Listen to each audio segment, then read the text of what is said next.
আলহামদুলিল্লাহ, আমার ঘরে আবার নতুন অতিথি আবার ভরে গেল। আমার ঘরটা কি সুন্দর লাগছে। আলহামদুলিল্লাহ, শুধু কি ঘর ভরে গেলে হবে, পেটটাও ভরে নিতে হবে। তারপর আবার ব্যস্ত দিন, এই তো রান্না বান্না করে নিচ্ছি, যেহেতু আমার ঘরে শুক্রবার মানে আল্লাহর রহমত অতিথি।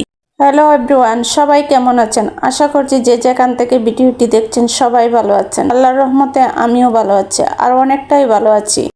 ফাইনালি নিয়ে আসলাম আমার ঘরে নতুন অতিথি। দেখতে মানে অনেক সুন্দর লাগছে, আর এটা যেহেতু আমার মেয়ের পছন্দ তাই আমি নিয়ে আসলাম। আর আমার যেহেতু জায়গা অনেক কম, তাই জায়গা কমের মাঝে আমি একটা সুন্দর জিনিস চেয়েছিলাম, আর ফাইনালি নিয়ে আসলাম আমার এই সুন্দর জিনিসটা। দেখতে আমার কাছে বেশ ভালো লাগছে, আর অল্প জায়গার মাঝে এটা হয়ে গেছে।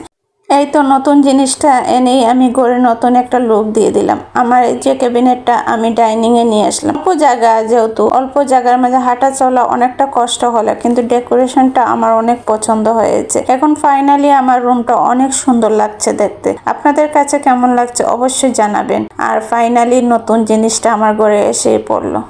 আসলে মানুষ বলে না, শখের তোলা 80 টাকা। আর আমার শখটা পূরণ করতে আমার কি যে কষ্ট হয়েছে, সবচেয়ে কষ্ট হয়েছে আমার এই ডেকোরেশন চেঞ্জ করা, একা হাতে সবকিছু সামলানি। যাই হোক, অনেকটা খিদে লেগে গেছে, আগে আমি পেটটাও ভরে নিই। আজ অনেকটা সকালে উঠেছিলাম, যেহেতু আম্মু বাড়িতে চলে গেছে, তো উনাদেরকে দিয়ে আমি অনেকটা কাজ করে নিলাম। তারপরে আমি ক্যাবিনেটটা ড্রয়িং রুম থেকে ডাইনিং এ নিয়ে আসলাম।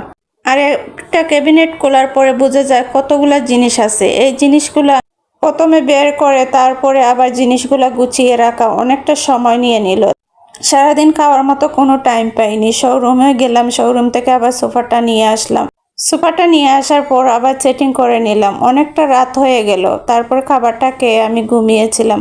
এই তো সকালে উঠে বিছানাটা আগে তুলে নিচ্ছি। আর যেহেতু বাসায় আমার আমার ননদ আসবে, তার আগে আমি বিছানাটা তুলে নিচ্ছি। বিছানাটা তুলে আমি কাপড়গুলো আগে ধুয়ে নিচ্ছি, তারপরে যাব আমি রান্না বান্না ঝামেলা। আগে এইগুলো আমি কাজটা করে এই তো কাপড়গুলা ধুয়ে আমি অন্য কাজগুলা করে নিলাম। অন্য কাজগুলা করার পরে আমি ঘরটাও মুছে নিলাম। ঘরটা মুছে একদম কেটে মাছগুলো আমি আগে থেকেই ভিজিয়ে রেখেছিলাম, এখন আমি রান্না করে নেব। এই তো মাছগুলো ভেজে নিচ্ছি। মাছগুলো ভাজা শেষ হয়ে গেলে আমি রান্নাটা করে নিচ্ছি।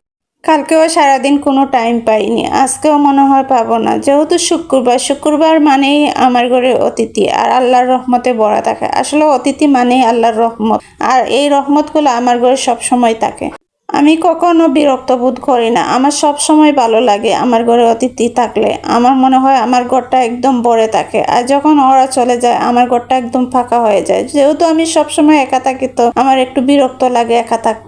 আর আমার আম্মু থাকলে আমার কখনো একা বোধ হয় না, সবসময় আম্মুর সাথে আমি গল্প করে সময় কাটাই। আর যেহেতু আম্মু চলে গেছেন, আমার কি যে একা লাগছে, মনে অনেক কষ্ট লাগতেছে। মনে হচ্ছে কি যেন আমার ঘরে নাই। যখনই আমি রান্না শেষ করি বা কাজ শেষ করি, তখনই আমি আম্মুর সাথে কথা বলি।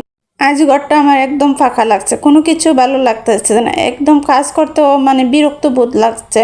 যাই হোক, আমার ননদ যেহেতু আসছে, ওর জন্য আমি রান্নাটা করে নিচ্ছি। শুক্রবার আসলে ও যেহেতু ওর হাজবেন্ড একটু ছুটি পায়, তো অফিসটা বন্ধ থাকে, তো ও আসে, আমি রান্না বান্না করে নিলাম। এরপর ওরা আসলো, ওরা আসার পরে আমি খাবারটা দিয়ে দিলাম। যেহেতু অনেকটা সময় হয়ে গেছে, নামাজটা পরে ওরা এসেছে, তো খাবারটা দিয়ে দিলাম। আর ভিডিওটি সবার ভালো লাগলে অবশ্যই লাইক, কমেন্ট ও শেয়ার দিয়ে দিবেন।